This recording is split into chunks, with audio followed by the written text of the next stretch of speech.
कहानी की शुरुआत होती है एक होटल रूम में। रॉय और लूकस नाम के दो दोस्त एक लड़के एल्टॉन को किसी जगह पर ले जा रहे थे। होटल के कमरे में टीवी चल रहा है। न्यूज रिपोर्टर ने अनाउंस किया कि एल्टॉन नाम के एक लड़के को दो आदमी लेकर भाग रहे हैं और पुलिस को शक है कि उनके पास बंदूकें भी हो सकती हैं। रॉय और लूकस तुरंत समझ गए कि सिचुएशन खतरनाक हो रही है। दोनों जल्दी से होटल छोड़कर वहां से निकल गए और अपना सफर आगे बढ़ाया। होटल रिसेप्शनिस्ट ने टीवी पर देखकर उन्हें पहचान लिया और पुलिस को फोन करके बताया कि मुजरिम टेक्सास की तरफ गए हैं। रास्ते में ड्राइव करते वक्त रॉय और लूकस ने रेडियो पर भी अपने बारे में न्यूज सुनी। पुलिस उन्हें ढूंढ रही है। पुलिस को कंफ्यूज करने के लिए दोनों ने तुरंत रूट चेंज कर लिया। रात हो गई तो लूकस ने कार की हेडलाइट्स बंद कर दी और नाइट विजन गॉगल्स पहन लिए। एल्डन भी गॉगल्स लगाकर कॉमिक बुक पढ़ रहा था। लूकस ने उसे कहा कि फ्लैशलाइट बंद कर दे ताकि किसी को उनकी गाड़ी ना दिखे। कुछ घंटों तक वो लोग बिना किसी को पता चले कई छोटे शहरों को क्रॉस कर गए। काफी देर बाद रॉय बोला कि थोड़ा रुकते हैं। लूकस ने हेडलाइट्स वापस से ऑन की। आगे रोड पर एक गाड़ी रोड के बीचों बीच खड़ी थी। लूकस ने बड़ी मुश्किल से अपनी गाड़ी बचाई, लेकिन तभी दूसरी तरफ से एक और गाड़ी आकर टकरा गई।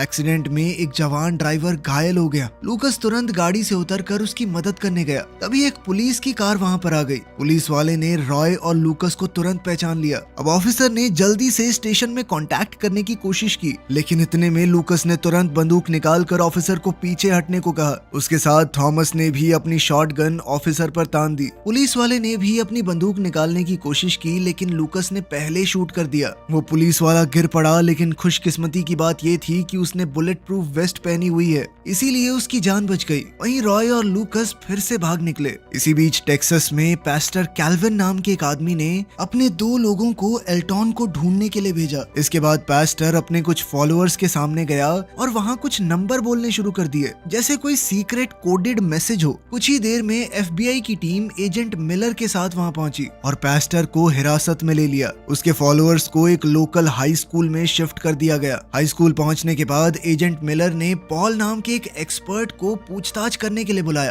ताकि वो पास्टर से बातें निकलवा सके। कमरे में आते ही पॉल ने पास्टर से पूछा कि उन बोले गए नंबरों का क्या मतलब था। पॉल ने हिसाब लगाया कि इन नंबरों के अंदर गवर्नमेंट के कुछ सीक्रेट कोड्स की जानकारी हो सकती है। पास्टर ने कहा कि ये नंबर मेरे नहीं है, ये सब कुछ एक लड़के एल्टॉन से शुरू हुआ है। पास्टर ने बताया कि लड़के के पास अजीबोगरीब भूतिया शक्तियां हैं। वो कई भाषाएं बोल सकता है। रेडियो और सैटेलाइट से भेजे हुए मैसेजेस को वो बीच में ही सुन सकता है। पास्टर ने बताया कि जब से मेरी मुलाकात एल्टॉन से हुई, मैंने उसके ज्ञान का इस्तेमाल करके अपने धर्म को बड़ा किया, अपने फॉलोअर्स बढ़ाए और उस लड़के का ख्याल मैंने अपने बच्चे की तरह रखा है। लेकिन कुछ दिन पहले रॉय टॉमलिन, जो कि लड़के का असली पिता है, उसे वहां से ले गया। पास्टर के लिए लड़के को वापस पाना बहुत जरूरी है ताकि उसका काम चलता रहे। दूसरी तरफ रॉय और लूकस एल्टॉन को अपने दोस्त एल्डन के घर ले गए। एल्डन ने उन्हें रात को रुकने दिया और घर के सारे खिड़की दरवाजों पर पर्दे लगा दिए। एल्डन को लाइट से बहुत ज्यादा प्रॉब्लम है, इसी वजह से वो हमेशा खास तरह के ग्लासेस पहनता है और कभी भी सीधी धूप को ढंग से नहीं देखता। आखिरकार एल्टॉन सो गया और उसके पिता ने भी आराम करने की कोशिश की। रात में जब सब सो रहे थे, तभी अचानक घर के अंदर भूकंप जैसी जोरदार वाइब्रेशन महसूस हुई। रॉय ने अपने बेटे की चीख सुनी और तुरंत उसके कमरे की तरफ भागा। रॉय का दोस्त एल्डन लड़के के सामने बैठा था और एल्टन की आंखों से निकल रही रोशनी सीधा उस पर पड़ रही थी। रॉय ने बिना देर किए एल्डन के सर पर जोर से मारा और फिर अपने बेटे को गले लगाया, जिसकी आंखों में दर्द हो रहा था। वहीं टेक्सास में डॉक्टर पॉल कल्ट के आदमियों से और डिटेल पूछ रहा था। उन्होंने बताया कि एल्टन की आंखों से एक खास तरह की शक्ति निकलती है। जब वो शक्ति किसी इंसान को छूती है तो उस इंसान को अजीब से विजन्स दिखाई देते हैं, जिन्हें समझा पाना बहुत मुश्किल है। एक औरत ने बताया कि मुझे कुछ साफ समझ नहीं आया कि मैंने क्या देखा, लेकिन उस लड़की के पास रहकर एक अजीब सा सुकून महसूस होता था। पॉल ने फिर से पूछा कि मार्च 6 को क्या होने वाला है, क्योंकि ये डेट पास्टर की स्पीचेस में बार बार आ रही थी। औरत ने बताया कि मार्च 6 को जजमेंट डे होगा और सिर्फ वो लोग सुरक्षित रहेंगे जो एल्टॉन के पास होंगे। पॉल को ये बात थोड़ी अजीब सी लगी, लेकिन फिर भी उसने सवाल पूछने जारी रखे। इंटरव्यू खत्म होने के बाद कुछ लोगों को छोड़ दिया गया। इन लोगों में डोकी और लेवी भी थे, जिन्हें पेस्टर ने ऑर्डर दिया था एल्टॉन को ढूंढने का। अगली सुबह एल्टॉन की तबीयत बेहतर हो गई। लूकस ने फैसला किया कि वो लोग एल्डन की वैन का इस्तेमाल करेंगे ताकि पुलिस को उन पर शक न हो। सबके तैयार होने के बाद रॉय ने एल्डन से बात की कि तुम्हें लड़के के सामने नहीं आना था, क्या देखा है तुमने, साफ साफ बताओ। एल्डन ने सिर्फ इतना कहा कि वो खुद को रोक नहीं पाया, लेकिन रॉय ने इसके जवाब में कहा कि मैं कोई रिस्क नहीं ले सकता। इसके साथ ही उसने अपनी बंदूक निकाल ली। कुछ घंटे बाद तीनों फिर से सफर को जारी रखते हैं। ड्राइव के दौरान एल्टन सुपरमैन की कॉमिक्स पढ़कर टाइम पास कर रहा था। रॉय को सुपर हीरोज की कहानियां कुछ खास पसंद नहीं थी, लेकिन एल्टन अब सुपरमैन का काफी बड़ा फैन बन चुका था। उसे कहानी बड़ी अच्छी लगी कि सुपरमैन दूसरे प्लेनेट से आया था और सूरज की वजह से बहुत ताकतवर बन गया। कॉमिक पढ़ते पढ़ते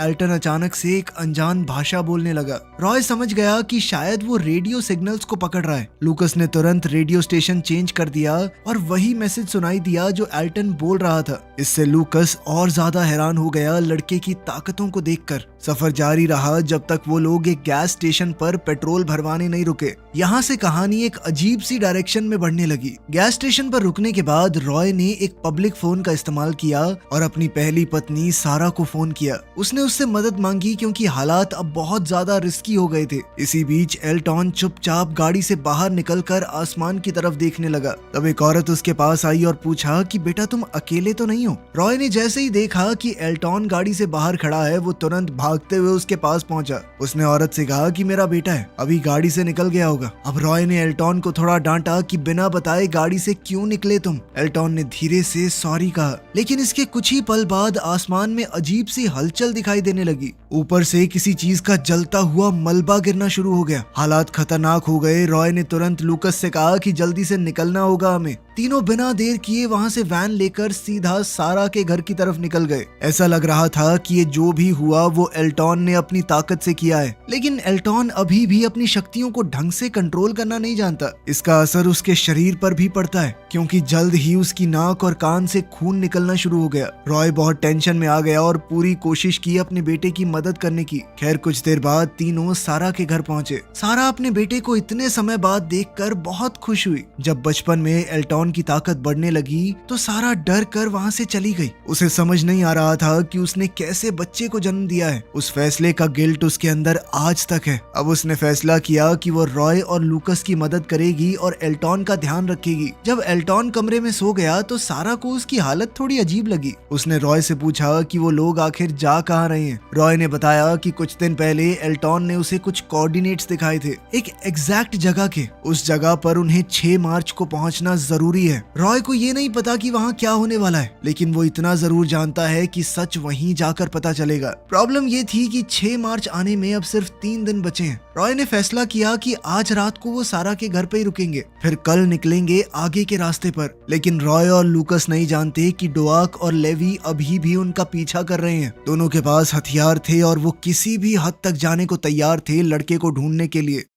सबसे पहले वो सारा की माँ के घर पर गए, क्योंकि उन्हें लग रहा था कि उसे पता होगा एल्टॉन कहाँ गया है। वहाँ से जब उन्हें एग्जैक्ट लोकेशन नहीं मिली तो वो एल्डन के घर पहुँचे। एल्डन को रॉय ने ऐन मौके पर छोड़ दिया था। गुंडों के प्रेशर में एल्डन ने बता दिया कि रॉय उसकी वैन में लेकर गया है लड़के को। डोआक और लेवी तुरंत उनका पीछा करते हुए निकल गए। दूसरी तरफ एजेंट मिलर और डॉक्टर पॉल भी उस गैस स्टेशन पर पहुंचे, जो अब बहुत बुरी हालत में था। इन्वेस्टिगेशन के दौरान एक बहुत जरूरी बात सामने आई। पता चला कि जो मलबा आसमान से गिरा है वो एक अमेरिकन सैटेलाइट के टुकड़े थे। इस सैटेलाइट का इस्तेमाल वो लड़के की लोकेशन का पता लगाने के लिए कर रहे थे। इससे ये भी साफ हो गया कि एल्टॉन की ताकत नॉर्मल नहीं है, बल्कि कुछ ज्यादा ही ताकतवर और खतरनाक है। अब तो गवर्नमेंट इस केस को और भी ज्यादा सीरियस लेने लगी। एजेंट मिलर ने फैसला किया कि डॉक्टर पॉल को केस का स्पेशलिस्ट बनाया जाए, ताकि वो लड़के को ट्रैक करने का तरीका ढूंढ सके। अब पॉल ने बताया कि जब लड़के ने अपनी ताकत का इस्तेमाल किया था तो वहाँ पर कोई रेडिएशन तो नहीं मिली, लेकिन वहाँ पर टेम्परेचर जरूर बढ़ गया था, मतलब कि वो इंफ्रारेड कैमरास में दिख जाएगा। इसके बाद पॉल ने एक प्लान बनाया। उसने कहा कि एक ड्रोन का इंतजाम किया जाए। अगली बार एल्टॉन जब अपनी ताकत इस्तेमाल करेगा तब वो हीट मैप की मदद से उसे पकड़ सकते हैं। इससे उसकी लोकेशन का पता लगाना आसान हो जाएगा। उधर सारा के घर पर एल्टॉन अभी कमरे में सो रहा था। सारा ने बाहर आकर देखा और लूकस अगली ट्रिप हेल्प के लिए एक और गाड़ी तैयार कर रहा था। गाड़ी तैयार होने के बाद तीनों ने रात होने का इंतजार किया और फिर चुपचाप रोड पर निकल पड़े एल्टॉन को उसकी मंजिल तक ले जाने के लिए। ड्राइव के दौरान सारा ने एल्टॉन से पूछा कि क्या गैस स्टेशन पर जो सैटेलाइट गिरी थी वो तुमने गिराई थी? एल्टॉन ने सीधा जवाब दिया कि हाँ। उसने बताया कि सरकार सैटेलाइट का इस्तेमाल कर रही थी हमें ढूंढने के लिए। ये सुनकर सारा, रॉय और लूकस तीनों बहुत ज्यादा हैरान हो गए। लेकिन कुछ ही देर बाद कार के अंदर एल्टॉन अचानक से कमजोर महसूस करने लगा। उसे सांस लेने में भी तकलीफ हो रही थी। रॉय ने तुरंत लूकस को गाड़ी साइड में रोकने को कहा। सारा ने उसे शांत करने की कोशिश की, लेकिन एल्टॉन अपने हाथ से एक अजीब सा इशारा करने लगा, जैसे हवा में कुछ पढ़ने की कोशिश कर रहा हो। उसकी आंखों से अचानक एक बहुत तीखी रोशनी निकली, जिसके बाद रॉय, लूकस और सारा कुछ सेकंडों के लिए अंधे हो गए। एल्टॉन गाड़ी से बाहर निकल गया। अभी भी उसे सांस लेने में तकलीफ हो रही थी। सारा तुरंत उसके पास जाकर उसकी मदद करने लगी। लूकस ने कहा कि इसे हॉस्पिटल ले जाना चाहिए, लेकिन रॉय ने मना कर दिया क्योंकि हॉस्पिटल ले गए तो पुलिस वाले उसे तुरंत पकड़ लेंगे। इस पर रॉय और लूकस आपस में बहसने लगे। तभी एल्टॉन ने बीच में बोलते हुए कहा कि अभी यहाँ से निकलना बहुत जरूरी है, वो लोग आ रहे हैं। सारा ने पूछा कि कौन आ रहा है बेटा? एल्टॉन ने आसमान की तरफ इशारा किया। बादलों के बीच से थोड़ी रोशनी दिख रही थी। बिना वक्त बर्बाद किए एंटोन ने प्लान बताया। उसने लूकस और सारा से कहा कि आप लोग कहीं दूर जाके छुप जाओ। रॉय ने उसे अपनी गोद में उठाया और पास के जंगलों की तरफ चल पड़ा। वहीं लूकस और सारा ने पास में एक होटल ढूंढा जहां वो सुरक्षित रात गुजार सकें। जल्द ही रॉय और एल्टॉन एक गुफा तक पहुंच गए। उन्होंने वहीं पर रात को रुकने का फैसला किया। गुफा के अंदर एल्टॉन ने रॉय से कहा कि सुबह तक इंतजार करना जरूरी है। फिर उसने एक अलग सी बात कही। पहली बार उसने कहा कि मैं सूरज को देखना चाहता हूँ। रॉय ने तुरंत मना किया क्योंकि उसे लगता था कि सूरज की रोशनी एल्टॉन के लिए जानलेवा हो सकती है, लेकिन एल्टॉन ने जिद की कि ये करना जरूरी है। उन्होंने रात वहीं पर काटी, लेकिन जैसे ही सूरज निकलना शुरू हुआ एल्टॉन ने रॉय से कहा कि मुझे बाहर ले चलो। रॉय थोड़ा घबराया हुआ था, लेकिन फिर भी अपने बेटे को बाहर ले गया। जैसे ही सूरज की रोशनी एल्टॉन पर पड़ी, उसका शरीर चमकने लगा। पहले तो उसकी आंखों में तीखा दर्द होना शुरू हो गया, लेकिन थोड़ी देर बाद बिल्कुल सुपरमैन की कॉमिक्स की तरह सूरज की रोशनी ने उसे कमजोर नहीं बल्कि ताकतवर बना दिया। उसके शरीर में इकट्ठा हुई ताकत अचानक से बाहर आने लगी और एक बहुत ताकतवर फोर्स फील्ड पूरे एरिया के आसपास फैल गई। उधर होटल में लूकस और सारा खिड़कियां और दरवाजे बंद करके इंतजार कर रहे हैं। दोनों टेंशन में ये उम्मीद कर रहे थे कि रॉय और एल्टॉन सुरक्षित वापस आ जाएं। कुछ देर बाद दरवाजे पर नॉक हुआ। जब दरवाजा खुला तो सामने वही दोनों खड़े थे। अब एल्टॉन बिल्कुल सही लग रहा था। एल्टॉन ने शांति से समझाया कि सूरज की रोशनी की वजह से उसकी ताकत वापस आ गई है और अब उसे आखिरकार समझ आ गया है कि वो कौन है। फिर उसने एक और हैरान कर देने वाला सच बताया। उसने बताया कि हमारे यूनिवर्स के पैरेलल एक और दुनिया एग्जिस्ट करती है, एक और डायमेंशन जहां पर लाइट से बने हुए जीव रहते हैं। रॉय ने भी बताया कि जब एल्टॉन ने अपनी ताकत बाहर निकालकर फोर्स फील्ड बनाई तब उसने खुद उन जीवों को देखा था। उसके हिसाब से वो फोर्स फील्ड एक पोर्टल खोल सकती है जो कि दूसरी दुनिया तक जाने का रास्ता होगा, लेकिन एल्टॉन उस दुनिया में तभी जा पाएगा जब वो सही कोऑर्डिनेट्स पर ये दरवाजा खोले। इसीलिए 6 तारीख को अब वहां पहुंचना और ज्यादा जरूरी है। ये सुनकर लूकस ने कहा कि मैं तुम्हारी पूरी मदद करूंगा,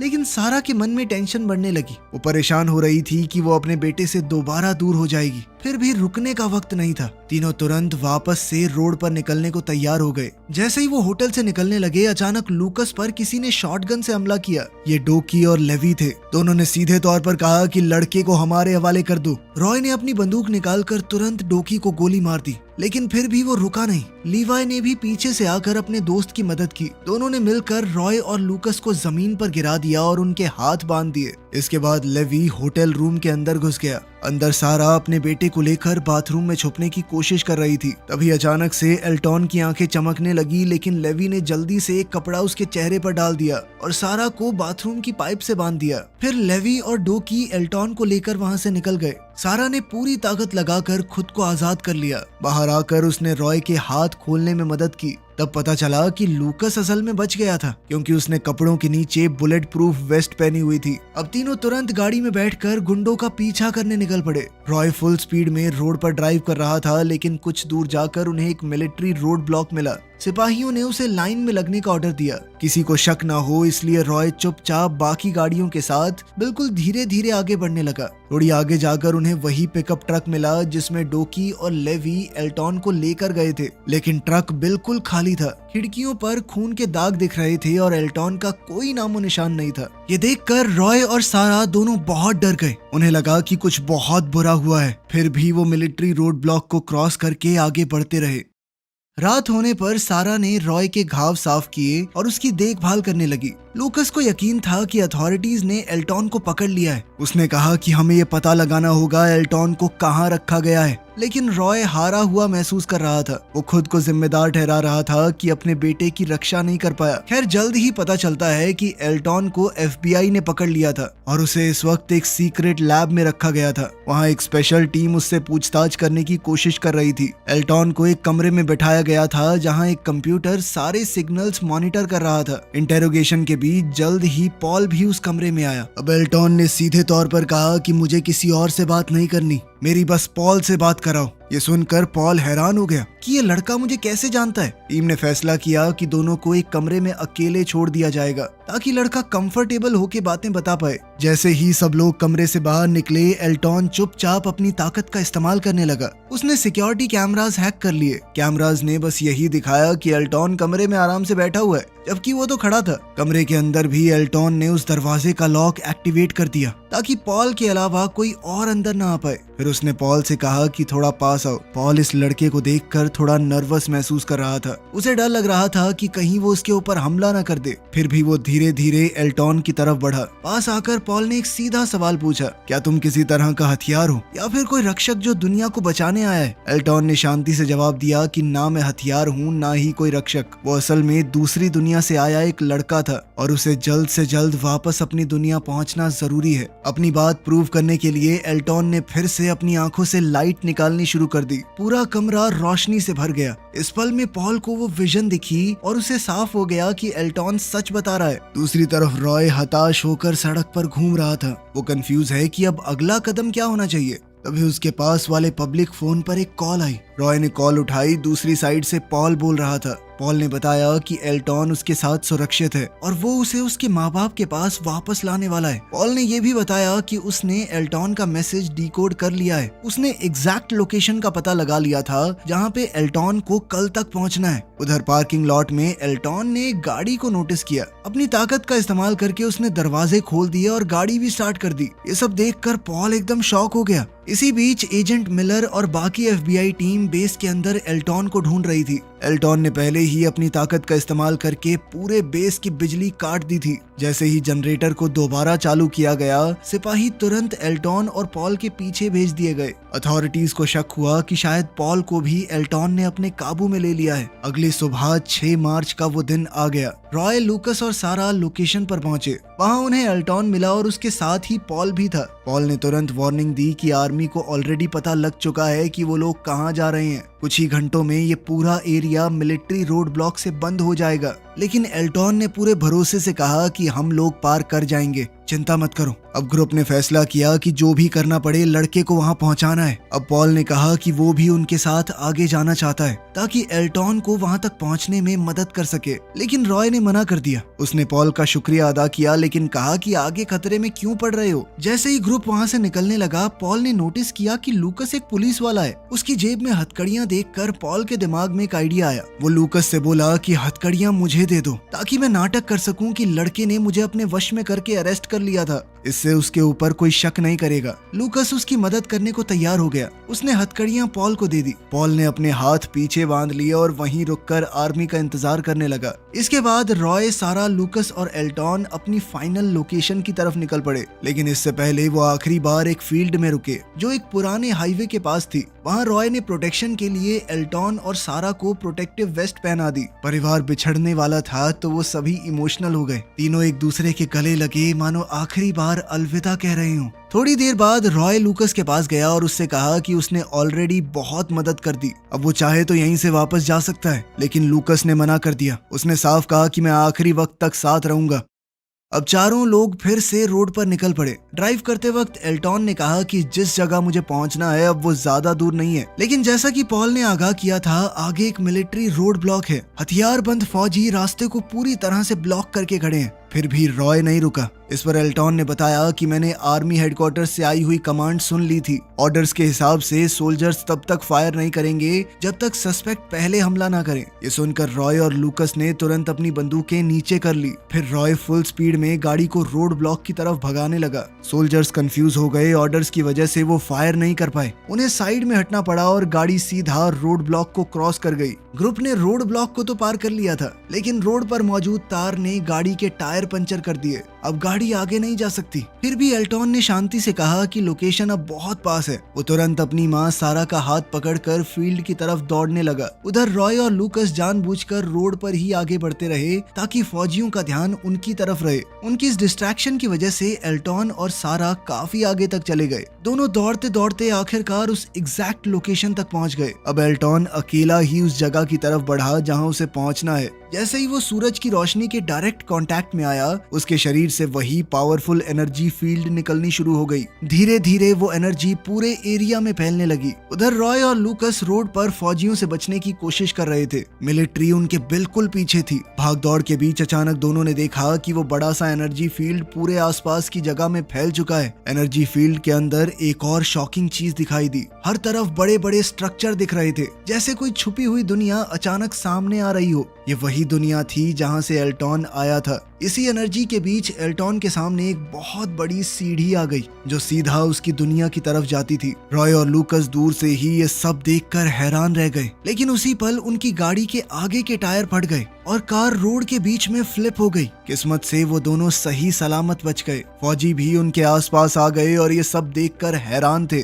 उधर एल्टॉन और सारा के सामने लाइट से बने हुए कुछ अजीब से क्रीचर्स आए। वो क्रीचर्स एल्टॉन को अपने पास बुला रहे थे। जाने से पहले एल्टॉन ने एक आखिरी बार अपनी माँ की तरफ देखा। उसके चेहरे पर एक हल्की सी मुस्कान थी, जैसे वो बोल रहा हो कि सब ठीक हो जाएगा। अब एनर्जी फील्ड धीरे धीरे गायब होता चला गया और एल्टॉन उन लाइट के जीवों के साथ उनकी दुनिया में चला गया। सारा रो पड़ी, लेकिन उसे अंदर से पता था कि उसका बेटा एक बेहतर जगह पर है। यहाँ तो उसे पकड़ के एक्सपेरिमेंट होते उसके ऊपर। उधर रॉय और लूकस को अथॉरिटीज कार से बाहर निकाल कर अपने साथ ले गई। फिर भी दोनों के चेहरे पर एक अजीब सी शांति थी, क्योंकि उन्होंने एल्टॉन को उसकी जगह तक पहुंचा दिया। बाद में लूकस को इंटेरोगेशन के लिए लाया गया। एक डिटेक्टिव ने उससे पूछा कि एल्टॉन और सारा कहाँ गए। लूकस ने सीधा कहा कि मुझे कुछ नहीं पता, बस इतना जानता हूँ कि एल्टॉन अब तुम लोगों की पहुंच से बहुत दूर है। डिटेक्टिव उसके जवाब से खुश नहीं था। अब पॉल को इंटेरोगेशन जारी रखने के लिए बुलाया गया। पॉल ने प्रोटोकॉल फॉलो करते हुए क्वेश्चन पूछने शुरू किए,